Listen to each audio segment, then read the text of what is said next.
Hi, good morning. So this is the second video for the Song of Songs. In the first video, we talked about the Song of Songs being an example of how to date and be engaged and to be married in a Christian relationship. And in the first chapter, we kind of looked at how this relationship between a Shulamite woman and the man thought to be King Solomon kind of developed into what we would say would be a dating relationship, and how they basically just had a mutual admiration for each other in the very beginning, and how they kind of just expressed that, and the relationship continued to grow from there. In chapter 2, they continue to date, so to speak, and basically it's a courtship, but then it evolves into an engagement. We start with verse 1. The Shulamite woman says, "I am a rose of Sharon, a lily of the valleys." And the man replies that not only is she a lily, but that everyone else is thorns compared to her. And so their courtship continues with this man and this woman, just so much in love, continuing to compliment each other, continuing to reassure each other. And really what that does, it just reinforces their relationship, it reinforces their feelings, and it provides an element of security for both of them. In verse 4, the Shulamite woman says, "He has taken me to the banquet hall, and his banner over me is love." And so basically what she's saying is that when they go out in public, he pays attention to her so much that it's as if there's like this banner overhead, and it just says, like, "I love her." It's like she can feel it so much in the way he interacts with her that it's like everywhere they go, he just exudes this feeling of love. Basically, that he only has eyes for her and that he respects her. And she feels this. Like, it's nothing that he says. It's in the way he acts. It's in the way that he treats her. And it's just something that she can tell. It's something that she feels. In verse 7, she says, "Daughters of Jerusalem, I charge you by the gazelles and by the does of the field. Do not arouse or awaken love until it so desires." So Shulamite has passions that are being awakened by the way that Solomon is treating her. He's treating her with respect. He's putting his arm around her when they go out in public. He's only got eyes for her. He doesn't look at other women. He's talking with her. He's sharing his emotions. He's being vulnerable with her. And it's like she is the only one that matters. And this is awakening her passions. This is awakening her femininity. This is awakening her sensuality and her sexuality. And she is saying, there's no like, let's go with the flow. Let's date a lot of different people. Let me go court this person over here while I'm courting you. She is the only one in his life, and she knows it. There's no cell phones. There's no, like back in the day, pagers were really popular for me, like beepers. There's none of that. Like, let me give you my beeper number. Let me give you my beeper number. Let me give you my cell phone number. Let me have like 20 different people have my cell phone number, and everybody can call, and I can pick the better one. He knows. He can tell by her work ethic from chapter 1 because of her dark skin. She works hard. By the way she was talking to him, that she's an ethical type of person. He knows she's the one that he wants, and he treats her as such. He does not want to let her get away. He knows, like in today's terms, we call that like a high value woman, right? She knows he's a high value, he knows she's a high value woman, and she knows he's a high value man. And they do not want to let each other get away. Okay. And they treat each other as such. They treat each other with the respect that each person deserves. And they treat each other like there's nobody else in the room, because they don't want even the air of there being the idea. They don't want the idea that they could possibly like someone else. They want the security of knowing that the other person absolutely knows without a shadow of a doubt that they're the only ones that they like, they love, and that they want. I want to go back to what Shulamite says when she says, "Do not arouse or awaken love until it so desires." And basically what she's saying is, she's not saying, "I don't have feelings for you." What she's saying is, it's not time. It's not time for these passions, for all of these emotions that I'm feeling, for me to want to take him to his bedchambers, right, in chapter 1.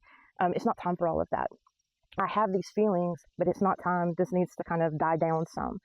It's not time for the sex yet. We're still getting to know each other.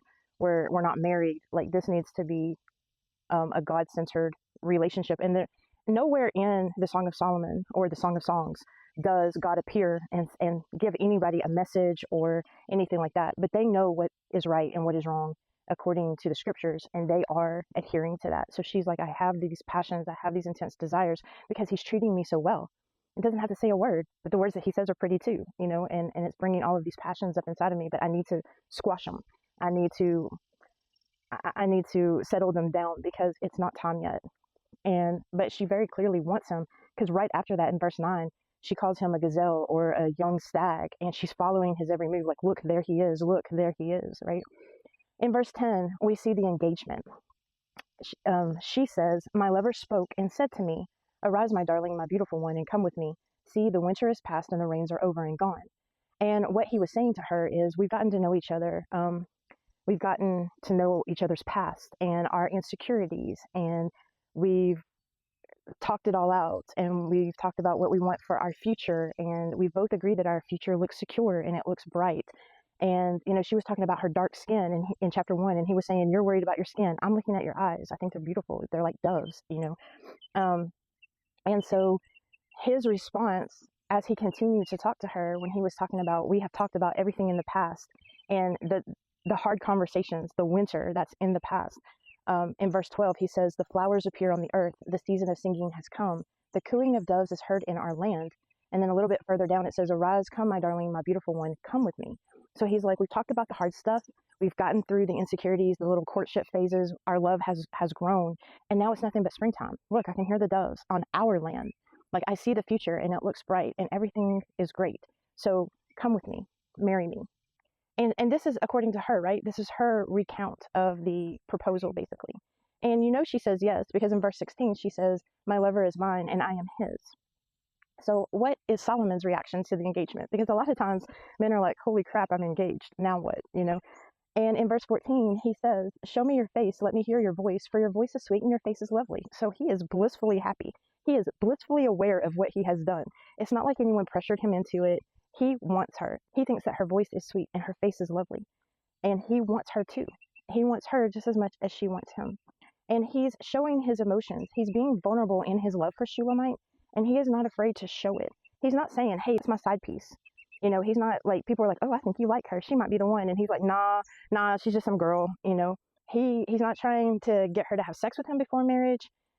There's no pressure. He's been patient with her. They've had these conversations. He's not afraid to put his arm around her in public. He's not afraid to show her off. He's not afraid to be with her in public and be associated with her. He's very proud of her and proud to be connected to her. And they both charge each other to protect their relationship. So they are so much like, they are so serious about this relationship and so into doing it right that they want to protect the relationship, and they charge each other with doing that. In verse 15, Solomon tells Shulamite, catch for us the foxes, the little foxes that ruin the vineyards, our vineyards that are in bloom. So I heard a pastor in a video say that back in the day, foxes would come and eat the little tender grapes in the vineyard, the little green grapes off of the leaves. And so they had to protect the vineyards from foxes. And now it's rabbits. But back in the day, it used to be foxes.